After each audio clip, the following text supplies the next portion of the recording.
Welcome to the Black Room. It's nice to be here. I like what you've done with the place.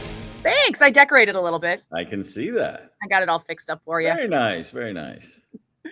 Well, I think the first thing that we have to talk about is Aerosmith, because I have been telling people for the last couple of weeks that we call this. Yeah, you and I were both of a like mind the entire year saying, hope so, but something just told us both, our spider sense of watching this happen for decades with bands, especially as they get to where Aerosmith is, we both were like, I just don't see it. And I'm sad that we were right. I like being wrong when I predict the end of a band's touring career.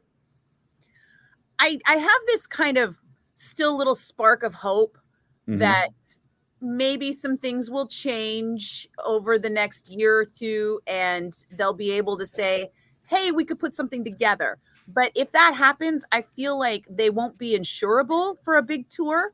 And it'll be like a Vegas residency if we get anything at all, if there's like that sliver of hope. Yeah, no, I agree. They would have to have something that's their completely controlled environment and a real easy schedule. And that's the obvious solution if they want to do this. Just go right back to Vegas and just do a weekend a month or whatever they feel Steven can do. It's of all the guys ever that you thought would like come out of the game with a bad larynx. I mean, he was the last guy. You know what I mean? It's just crazy that it just turned out that way for him.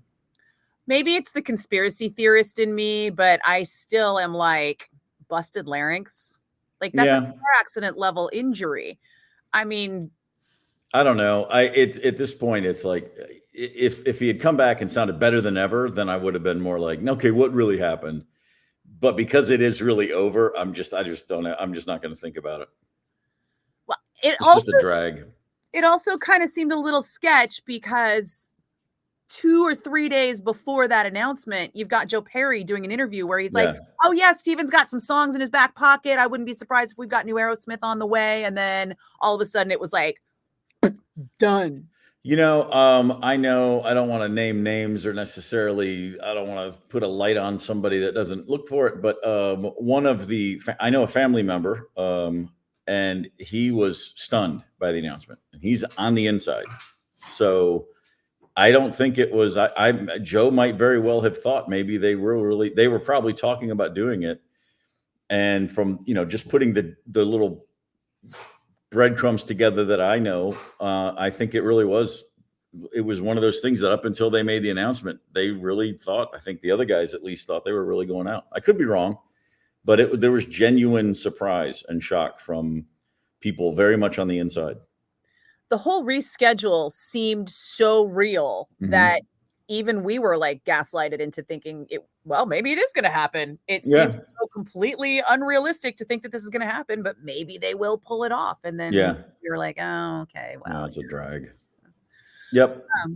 Do you want to stick with drama? Because there's so much Journey. That's my favorite.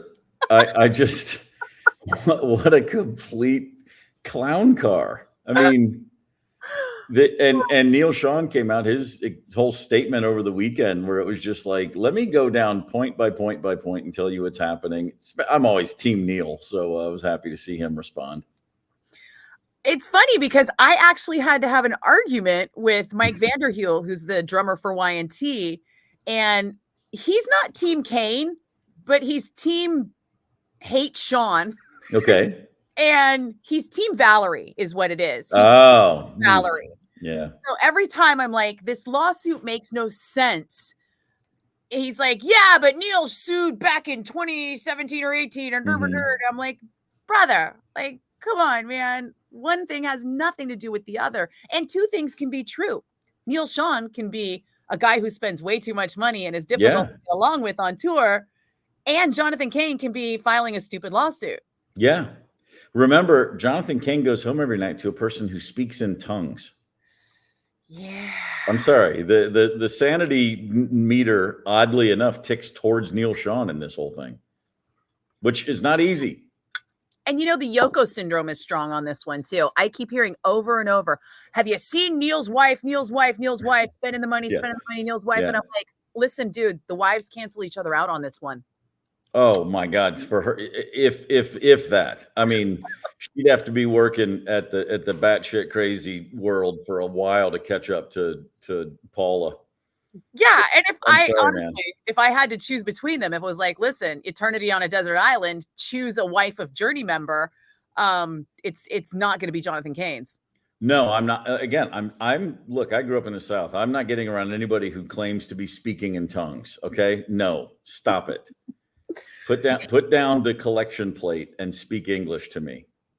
Yeah, Not buying Travis it. showed preachers are especially bad in your area, right? Man, brutal, Oh, brutal. now tell the people this from your insider's perspective. This is what Mhm. I've been saying. How far off or on am I on this?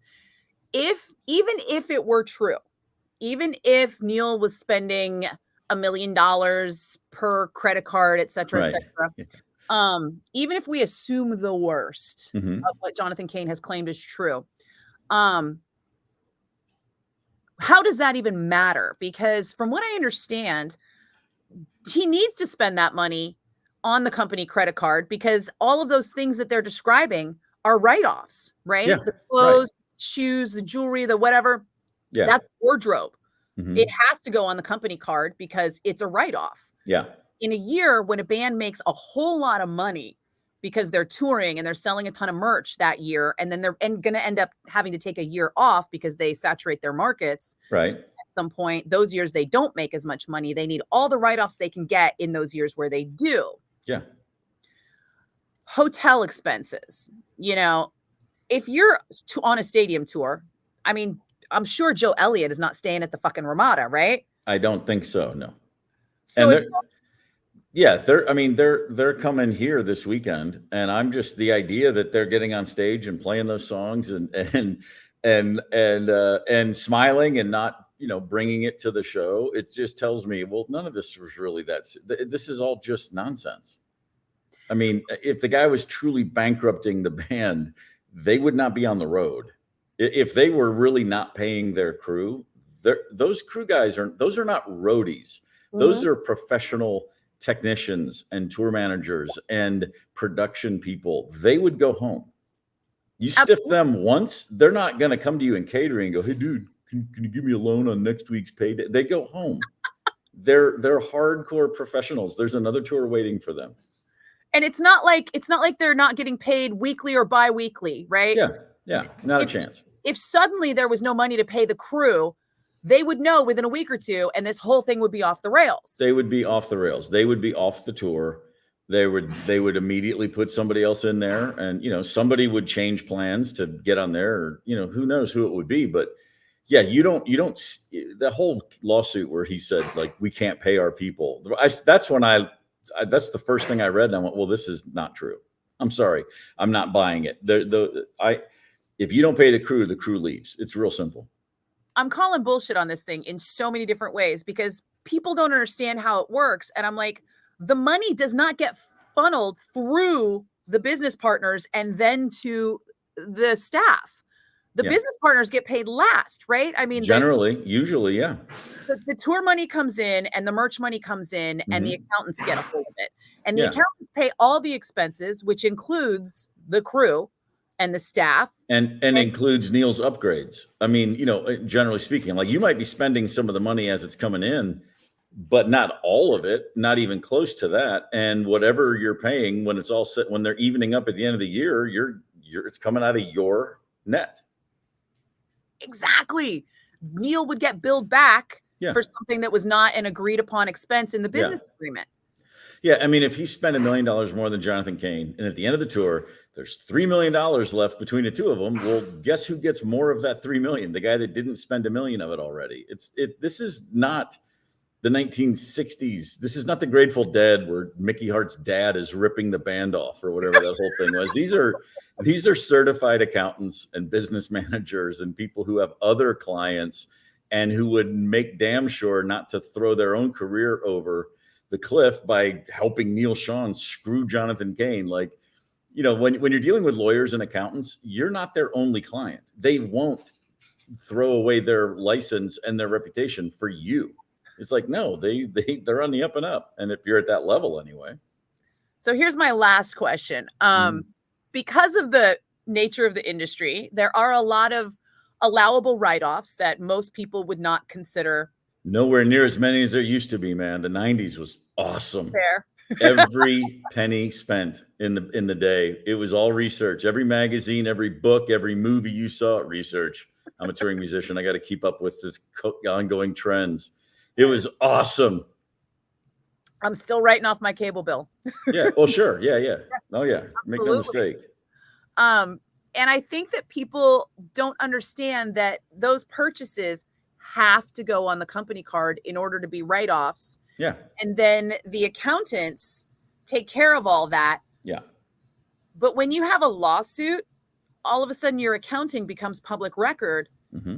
And it's entirely possible that somebody from the IRS could suddenly just take a notice because, hey, these guys in Journey have been fighting over money for a long time. I'll bet you they're really like a great audit target. Does that happen? I don't know about that. I know that in personal experience and then in other people I know, like when bands break up, the worst thing they can do is announce that they're breaking up.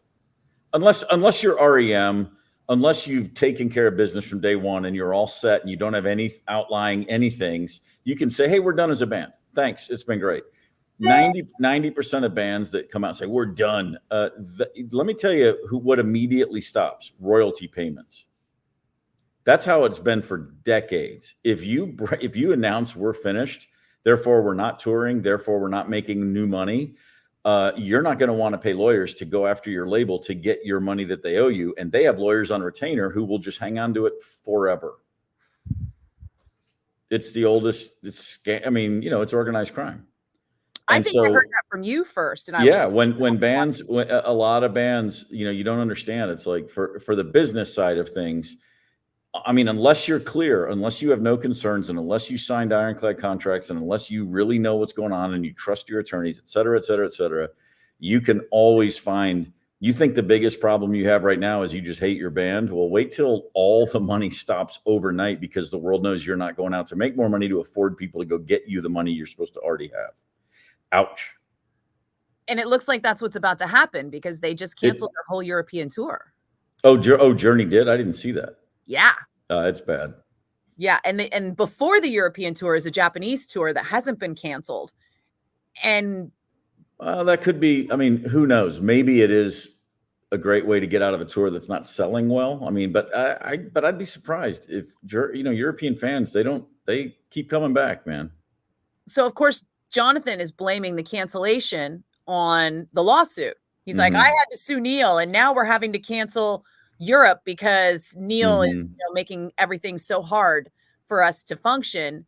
And it's like, that doesn't jive, right? That's just no. He's got some people or a person in his ear who is not looking out at the big picture here. The hardest part about this is that Journey is synonymous with the San Francisco Bay Area. And of course, I know. Yeah, it's crazy. It's really nuts. And I mean, on some level, I mean, when you go through everything they've been through, you can't expect them to feel like it's still a band. We're still a team and we're partners. I get that. But this is just a whole nother level of, you got to be kidding me. How can you not settle this stuff privately? What do you think the end result of this could possibly be, other than a whole lot more headaches? Yeah. How hard is it? I mean, you're drowning in cash. And I also, and maybe this is unique for people in bands, but if I'm Jonathan Cain and I've written all those songs and I have that mountain of cash to live on, why would I spend my time with people I don't like? Like, what's it really serving? Just go put a new band together and go play what you want to play, when you want to play, with people you want to play with. That's how I always approached everything. So, that's why I'm not a billionaire, I guess, at the same time. But at some point, it's like, what are you guys doing? You're in your 70s, or if you're not, you're going to be real soon, and you're spending all this time with someone that you want to. I just don't get it. It's like, enough already. Yeah, Journey's eternal. You're going to be fine. Go be the Stones. Tour once every 4 or 5 years, and there is that. Stop arguing in between. Yeah. The best thing that could ever happen would be for Steve Perry to drop a solo album in the middle of all this. Oof, man. That'd He's be been pretty talking strong. about it, you know? Man, I saw a thing in one of these articles about the deal he made when he left the band, which I never knew, which, he still gets paid. I mean, my God, what a deal he came up with. See, that's a guy who has the right attorneys. He's listening to the right people. And Yeah. he's like not giving a shit Not about at all.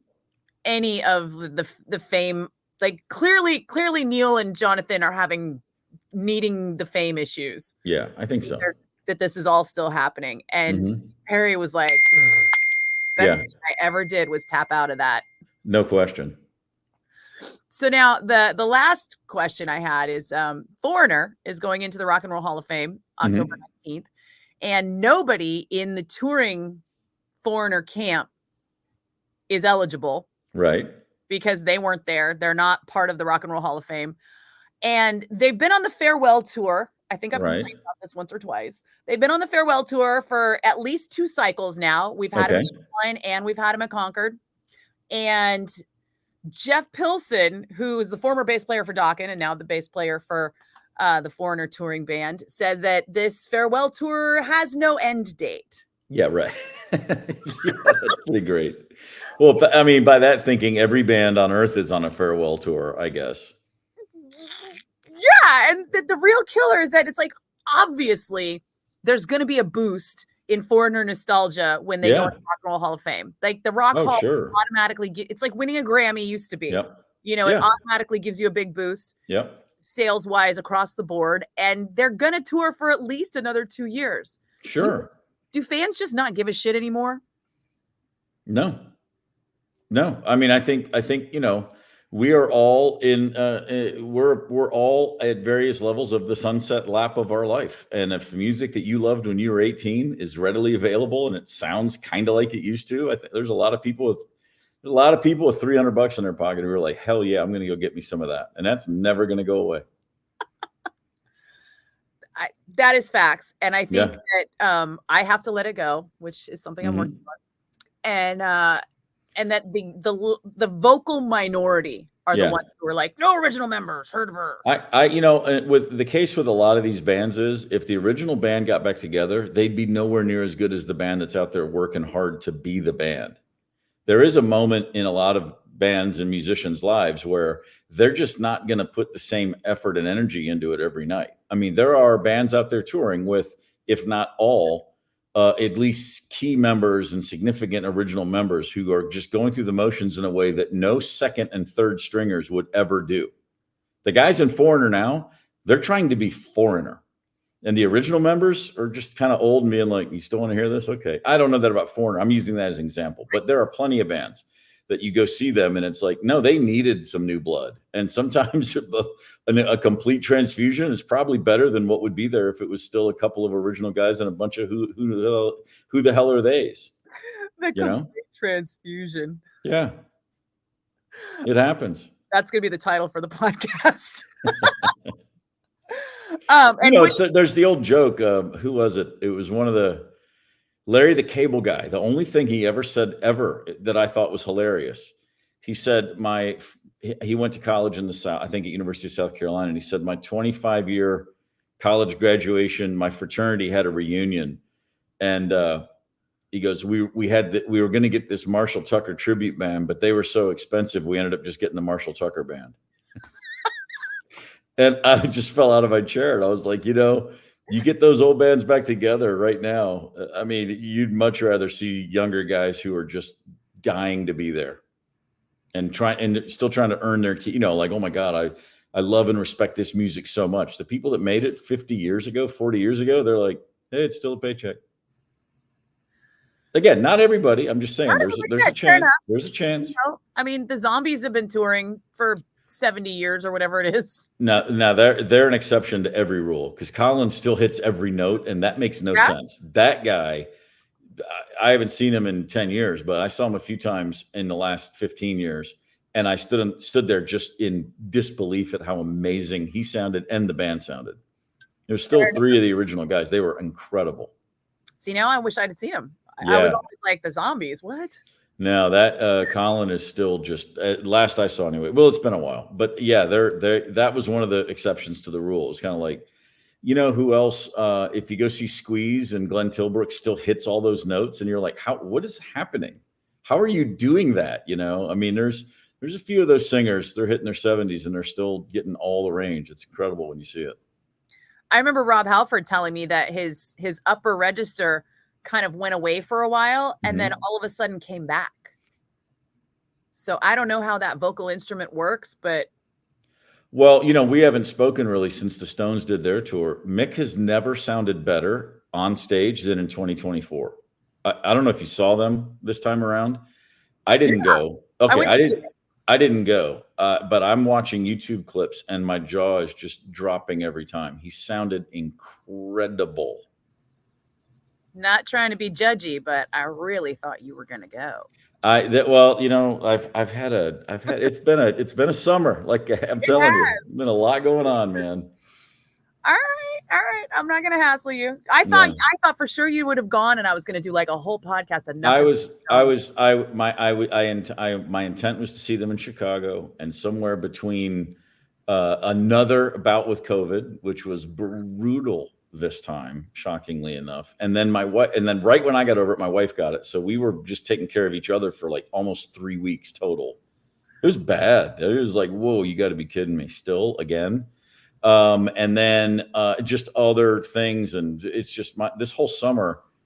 I mean, it's mid-August, and just yesterday, my wife and I are sitting here going, "What the hell just happened? How are we? What in the world?" Yeah. So, a lot of my brilliant ideas didn't quite come to fruition this summer.